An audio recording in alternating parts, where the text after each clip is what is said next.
Assalamu alaikum student, welcome to my YouTube channel English Path Bear. In this video we'll learn about chapter number 5 third place vowels. Okay student, अब आगे vowel जो हमारे थे ना 12 वो ख़त्म हो चुके हुए हैं. आगे ये जनरल रूल है जस्ट कि उसने क्या अगर किसी लफ्ज़ के एंड पे वाई की साउंड आ जाए, वर्ड के एंड पे वाई आ रहा हो, उसकी साउंड आ रही हो, तो वहाँ पे आपने क्या लगाना है, लाइट डॉट लगाना है. लेकिन इसका मैं आपको वैसे सजेस्ट करूँगा, ये रूल ज़रूरी नहीं है, इतना प्रैक्टिस वर्ड्स की करनी है, क्योंकि वैसे भी ना जिसके एंड पे वाई आता है ना वो ज़्यादातर ई की साउंड देता है. तो ई के आपको पता है कि पहले हमने पा लिया कि लाइट डॉट लगाना है, तो आप उसकी जगह पे लाइट डॉट वैसे ही लगा सकते हो. वाई का ध्यान रखना आप इतना ज़रूरी नहीं है.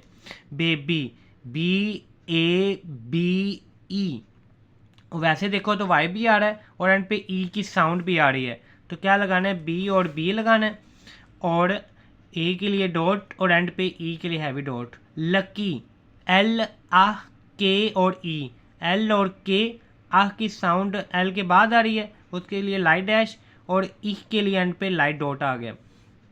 कॉपी, के ओ पी ई, के की साउंड आ रही है, ओ की आ रही है, पी की आ रही है और ई की आ रही है. ओ की साउंड के बाद आ रही थी, उसके बाद लाइट डैश आ गया और ई के लिए डॉट आ गया. मंथली, एम आ एन इथ एल और ई, आह की साउंड किसके बाद आ रही है, एम के बाद. तो आह जो है वो सेकंड प्लेस है, तो उसको किससे रिप्रेजेंट करते हैं, लाइट डैश से, तो उसकी जगह पे लाइट डैश आ गया और ई के लिए डॉट.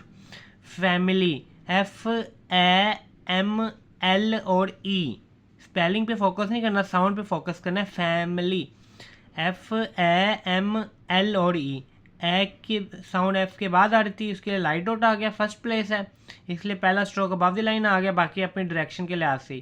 ली, एल और ई की आ रही है एंड पे, तो apology, A P O L O J और ई. कुक, के ऊ और के और के आ गया, ऊ के लिए लाइट डैश. किंग, के ई और इंग, के और इंग, ई की साउंड आज तो के बाद रही है. आपको पता है थर्ड प्लेस में क्या होती है, अगर साउंड आ रही है पहले के बाद लगाएंगे उसको, दूसरे से पहले लगाएंगे एंड पर ही. ई की साउंड के बाद आ रही थी, इंग से पहले लगाई हुई है. लिविंग, एल ई वी और ई और इंग, ई की जो साउंड है वो एल के बाद आ रही है, तो उसकी वजह से पहला स्ट्रोक बिलो द लाइन चला गया. आ एल के बाद रही है, लगाया उसको, ई को वी से पहले हुआ है. टॉकिंग, टी ओ के और इंग, टी के और इंग, ओ के लिए डैश आ गया. लुकिंग, एल ऊ के और इंग, ऊ के लिए डैश आ गया. आगे ये शॉर्ट फॉर्म्स हैं. डी को लाइन के नीचे लिखेंगे तो डिफरेंट या डिफरेंस पढ़ेंगे. इश लाइन के नीचे जाएगा तो विश, पी की लाइन के नीचे पुट, बी लाइन की नीचे टू बी, और ये सीधा लिखेंगे तो ओव. के अबव द लाइन कैन पढ़ा जाएगा, गे अबव द लाइन होगा तो गो, और ये इस तरफ टेढ़ा सा अबव द लाइन होगा तो ओट, an above the line in या एनी, वो फिक्रे की सेंस के लिए आ जाए. आगे ये शॉर्ट फॉर्म डेरिवेटिव है. अगर बी और इंग लिखेंगे तो बीइंग, डी और इंग लिखेंगे तो डूइंग, वी और इंग लिखेंगे तो हैविंग, गे और इंग लिखोगे तो क्या बन जाएगा, गोइंग. आगे एक्सरसाइज की थोड़ी सी बता दूं मैं. अब लाइन पे अगर डॉट आए तो उसे हम क्या पढ़ते थे, दा, फिर बी है, एल है और ई के लिए डॉट है, बी ई के लिए लाइट डॉट और एल, क्या बन गया, बिल. फिर ये इस तरफ ये जो साइन था इसके साथ कोई सिंबल वगैरह डॉट वगैरह नहीं लगा, इसका ये शॉर्ट फॉर्म है, तो इस तरफ टेढ़ा हो तो क्या बनता है, ओट. ये आगे बी जो है वो किसको शॉर्ट में रिप्रेजेंट करता है, टू बी, ये क्या बन गया, ओट टू बी. पी है, हैवी डॉट है ए के लिए और आगे डी, पेड. पेड आगे क्या है, if we, below the line ये डॉट डॉट कुछ भी नहीं है, ये वैसे ही है. एफ बिलो द लाइन है, इफ़ ई के लिए डॉट है, सॉरी, इफ़ वी ओव, आगे दी है, दी के लिए क्या बन जाएगा, देम. फॉर, एफ के लिए अबव द लाइन कौन सी शॉर्ट फॉर्म होती है, फॉर द के टिक आ गया, फॉर द वुड, वे, ऊ और डी, फुल स्टॉप. एम है, ए के लिए हैवी डॉट है और आगे वे है, may V. S E the, E के लिए डॉट, ई की वजह से पहला स्ट्रोक बिलो द लाइन चला गया, ई के लिए डॉट और द के टिक. सी द बुक, बी ऊ और के, बी और के, ऊ के लिए लाइट डैश. विच, जे, जी के लिए क्या आ गया, वॉल. अगर स्टूडेंट अगर आपको कोई लफ्ज़ का नहीं ना पता चल रहा कि इसमें कौन सी साउंड आ रही है, तो बेटर है कि अब आपके वोवल्स ख़त्म हो गए तो पहले अपने पीछे वोवल्स की अच्छी तरह प्रैक्टिस करें, शॉर्ट फॉर्म्स की करें, रूल्स की करें, क्योंकि आगे मैंने कितनी दफ़ा बताया हुआ है पिछला जो काम आता है ना वो 70 to 80% आता है, जो नया काम आता है वो सिर्फ 20 या 30% बड़ी मुश्किल से होता है।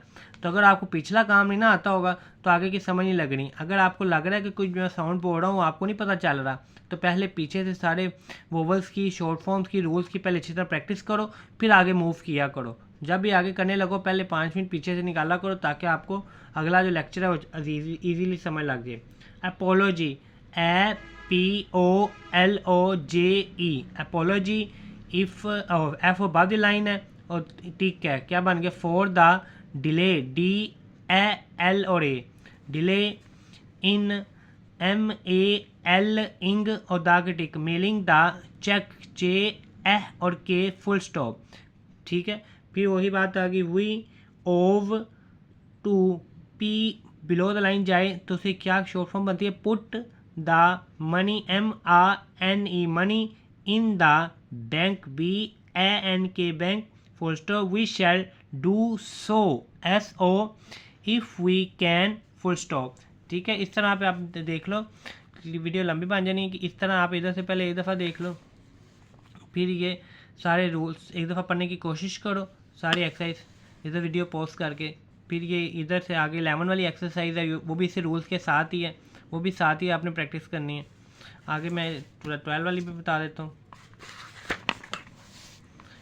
ये 12 वाली एक्सरसाइज है सारी।